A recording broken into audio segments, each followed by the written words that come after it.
സൗമ്യമായ പെരുമാറ്റവും ലളിതമായ വേഷവിധാനങ്ങൾ കൊണ്ട് ആർഭാടമോ ആഡംബരമോ ഇല്ലാതെ ജനഹൃദയങ്ങളിൽ ഇടം നേടിയ കേരള ധനകാര്യ വകുപ്പ് മന്ത്രി ശ്രീ KN ബാലഗോപാൽ സാറിനെ ഏറ്റവും ആദരവോടും ബഹുമാനത്തോടും കൂടി ഈ ശതോത്തര വജ്ര ജൂബിലി ആഘോഷങ്ങൾ ഉദ്ഘാടനം ചെയ്യുവാനായി ആദരപൂർവ്വം ക്ഷണിച്ചുകൊള്ളുന്നു.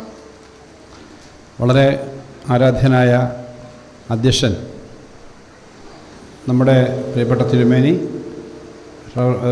Right reverend doctor Thomas Mar Theethos എപ്പിസ്കോപ്പ അവർകൾ, ഈ വേദിയിൽ നമുക്കൊപ്പം പങ്കെടുക്കുന്ന മാവേലിക്കര MP ശ്രീ കൊടിക്കുന്നിൽ സുരേഷ്, ഈ വേദിയിൽ നമുക്ക് മുമ്പിൽ സംസാരിച്ച സ്വാഗതമാശംസിച്ച റവറൻഡ് സോണി ഫിലിപ്പ് അച്ഛൻ, റവറൻഡ് ഷാലോൺ M ജോൺ അവർകൾ, ശ്രീ ഷിബു K തോമസ്, ഈ വേദിയിലുള്ള advocate Brijesh Abraham, doctor PJ Mamachan, doctor Shaji K Thomas, Shri KM Reji, Shrimati Jolly Reji, Shri L Achankunju, മറ്റ് ബഹുമാനപ്പെട്ട വിശിഷ്ടാതിഥികളെ, ഇടവക അംഗങ്ങളെ, ഇവിടുത്തെ ഈ പ്രവർത്തനങ്ങൾക്ക് നേതൃത്വം കൊടുക്കുന്ന ഇടവക കമ്മിറ്റി അംഗങ്ങൾ, കുഞ്ഞുങ്ങളടക്കമുള്ള ആബാലോർത്ഥം ഈ ഇടവകയിലെ പ്രിയമുള്ളവരെ, വളരെ അഭിമാനകരമായ ഒരു മുഹൂർത്തമാണ്.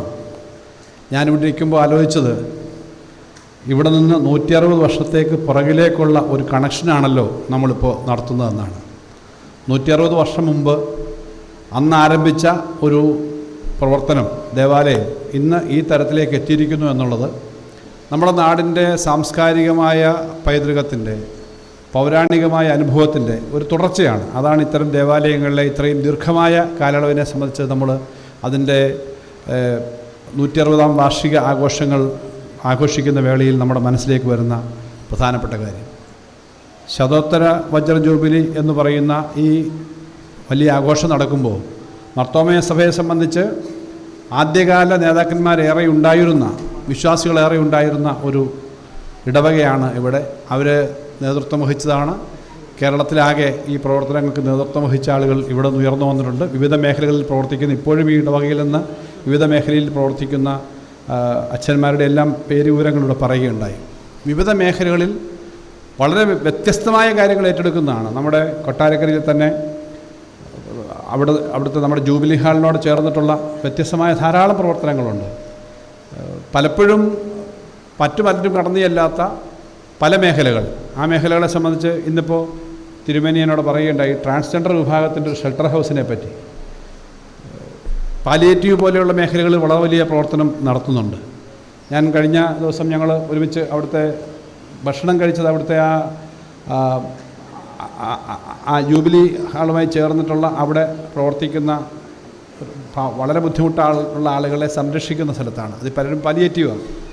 അവിടെ പങ്കെടുക്കുന്ന വാളണ്ടിയർമാരായ ചെറുപ്പക്കാരെ ഞാൻ കണ്ടു. അവർ കോഴിക്കോട് കൊട്ടാരക്കരയിൽ അടുത്ത സമയത്ത് ആരംഭിച്ചിട്ടുള്ള സോഹോ എന്ന് പറയുന്നൊരു IT കമ്പനിയുണ്ട്. അവിടെ പ്രവർത്തിക്കുന്ന ഒരു ചെറുപ്പക്കാരൻ വോളണ്ടിയറായിട്ട് ഇവിടെ നിന്നിട്ട് വർക്ക് ചെയ്യുന്നുണ്ട്. അവിടെ താമസിക്കുകയാണ്, വോളണ്ടിയർ വർക്കാണ്. അപ്പോൾ ഇങ്ങനെ ആളുകളെ ഈ വോളണ്ടറി ആയിട്ട് കാര്യങ്ങൾ ചെയ്യുന്നതിനൊക്കെ എത്തിക്കാൻ പറ്റുന്ന തരത്തിലുള്ള വിവിധ പ്രവർത്തനങ്ങൾ നടക്കുക എന്നുള്ളത് വളരെ പ്രധാനപ്പെട്ട കാര്യമാണ്. ആ പ്രവർത്തനങ്ങളൊക്കെ ആരംഭിക്കുന്നതിന് തുടക്കം കുറിച്ച ആദ്യകാല പഥികർ ആരംഭിച്ച ഒരു ദേവാലയമാണിവിടെ. ഇവിടെ പറഞ്ഞതുപോലെ 10 കുഞ്ഞുങ്ങളെ സൃഷ്ടിച്ച 10 പള്ളികൾ ഇവിടുന്ന് പോകുമ്പോൾ അതിൻ്റെ എല്ലാം ബന്ധമുള്ള ആ വലിയ ഒരു പാരമ്പര്യമുണ്ട്. ഇവിടെ പരാമർശിച്ച ക്രിസ്റ്റോസ്റ്റൻ തിരുമേനി ഒരിക്കൽ കൊല്ലത്ത് പറഞ്ഞ ഒരു കാര്യം, വിശ്വാസത്തെപ്പറ്റിയും കടമകളെപ്പറ്റിയും പറഞ്ഞത് ഞങ്ങളെപ്പോഴും പറയാറുണ്ട്. ഞാൻ CPMൻ്റെ ജില്ലാ സെക്രട്ടറി ആയിരിക്കുന്ന ഘട്ടത്തിലാണ് അദ്ദേഹം കൊല്ലത്ത് ഞങ്ങൾ വളരെ വിപുലമായൊരു പ്രകൃതി സംരക്ഷണ പരിപാടി നടത്തി. മഴക്കുഴികൾ സൃഷ്ടിക്കുക എന്നുള്ള, ജില്ലയിലെ എല്ലാ സ്ഥലത്തും ഓരോ വീട്ടിലും 1-2 മഴക്കുഴിയെങ്കിലും സൃഷ്ടിച്ചാൽ വെള്ളം സംരക്ഷിക്കുക എന്നുള്ളത് മാത്രമാണ്, പ്രകൃതിയെ സംരക്ഷിക്കുക. അപ്പോൾ തിരുമേനിക്കന്ന് നല്ല പ്രായമുണ്ട്, വരുന്നതിനൊക്കെയുള്ള യാത്രാ ബുദ്ധിമുട്ടുണ്ടെങ്കിലും പ്രത്യേകം പറഞ്ഞു. അപ്പോൾ അങ്ങനെ പറഞ്ഞ് അദ്ദേഹം വരാമെന്ന് സംബന്ധിച്ച് അവിടെ എത്തിക്കഴിഞ്ഞപ്പോൾ അദ്ദേഹത്തിൻ്റെ സ്വതസിദ്ധമായ ശൈലിയുണ്ടല്ലോ. എനിക്ക് സ്വർഗത്തിൽ പാനായിട്ട് ചെറിയൊരു ശുപാർശ ഈ ബാലഗോപാലിനെല്ലാം കൂടെ ചെയ്തു തന്നിരിക്കുക. കാരണം ക്രിസ്റ്റോസ്റ്റൻ തിരുമേനിയുടെ ഈ പ്രകൃതിയിൽ ഈ വെള്ളം സംരക്ഷിക്കുക എന്ന് പറഞ്ഞാൽ വലിയൊരു ദൈവവിചാരമാണ്, അല്ലെങ്കിൽ ഒരു വിശുദ്ധമായ കാര്യമാണ്. അപ്പോൾ പ്രകൃതിയെ സംരക്ഷിക്കുക എന്നുള്ളത് ഈ വിശ്വാസികളൊക്കെ ചെയ്യേണ്ട കാര്യമാണ്. ഏതിനെയും പ്രകൃതിയും വിശ്വാസവുമായിട്ടൊക്കെ കൂട്ടിച്ചേർക്കാവുന്ന അദ്ദേഹത്തിൻ്റെ കഴിവാണ്. അപ്പോൾ അവിടെ ചെല്ലുമ്പോൾ ദൈവം ചോദിക്കും, എന്തൊക്കെ ചെയ്തിട്ടാണ് നിങ്ങൾ വന്നേ? അപ്പോൾ ഞാൻ കുറേ കാര്യങ്ങൾ പറയുമ്പോൾ അതിനകത്ത് ഇങ്ങനെ മഴവെള്ളം ഭൂമിയിലേക്ക് താഴാൻ വേണ്ടിയിട്ടുള്ള പ്രവർത്തനം ഞങ്ങൾ നടത്തിയായിരുന്നു എന്ന് പറയുന്നത് ഒരു പ്ലസ് മാർക്കാണ് എന്ന് തിരുമേനി പറഞ്ഞതാണ്. തിരുമേനിയുടെ ശൈലി നിങ്ങൾക്കറിയാം. അപ്പോൾ ഏതൊരു നല്ല കാര്യവും പ്രകൃതിയെ സ്നേഹിക്കുന്നതും നാടിനെ സ്നേഹിക്കുന്നതുമെല്ലാം വിശ്വാസത്തിൻ്റെയും വിശ്വാസികളുടെയും ഭാഗമാണ്. മറ്റുള്ളവർ ഇവിടെ തിരുമേനി അധ്യക്ഷ പ്രസംഗത്തിലും പറഞ്ഞത് അതുതന്നെയാണ്. വലിയ പള്ളിയിലെ മർത്തോമ വലിയ പള്ളിയിലെ ആളുകളാണ് എന്ന് പറയുമ്പോൾ ചെറിയ ആളുകളാവരുത് എന്നുള്ളത് പ്രത്യേകം ഓർത്തോണം. വലിയ പള്ളിയിലെ ചെറിയ ആളാണ് ഞാൻ എന്നല്ല, വലിയ പള്ളിയിലെ വലിയ മനസ്സുള്ള ആളുകളാകണം എന്നാണ് ഇവിടെ അധ്യക്ഷ പ്രസംഗത്തിൽ പറഞ്ഞത്. അപ്പം ഇത്രയും പാരമ്പര്യമുള്ള ഒരു ദേവാലയത്തിൽ അതിൻ്റെ ഈ വാർഷികം നടക്കുന്ന വലിയ ഒരു വർഷക്കാലത്തെ പ്രവർത്തനം നടത്തുമ്പോൾ അതിനകത്ത് പങ്കെടുക്കുമ്പോൾ ഞങ്ങളെപ്പോലുള്ള പൊതുപ്രവർത്തകരുടെ സന്തോഷം നാടിനു വേണ്ടി നല്ല കാര്യങ്ങൾ ചെയ്യുന്ന പ്രവർത്തനത്തിൻ്റെ കൂടെ ഉണ്ടാകാം എന്നുള്ളതാണ്.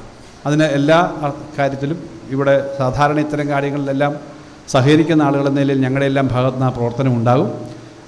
ഇവിടെ പറഞ്ഞ കാര്യങ്ങളും ഇപ്പം പറഞ്ഞതിനിടയ്ക്ക് സ്വാഗത പ്രസംഗത്തിൽ റോഡിൻ്റെ കാര്യവും പറഞ്ഞു.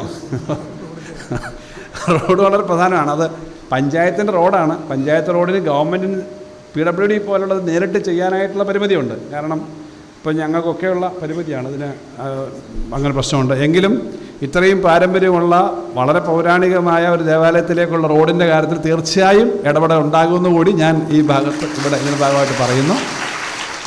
എല്ലാ ആശംസകളും ഈ ശതോത്തര വജ്ര ജൂബിലി ആഘോഷങ്ങൾക്ക് നേരുന്നു. എല്ലാ ആശംസകളും നേർന്നുകൊണ്ട് എൻ്റെ വാക്കുകൾ അവസാനിപ്പിക്കും.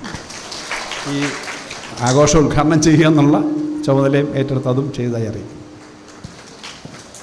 Thank you sir.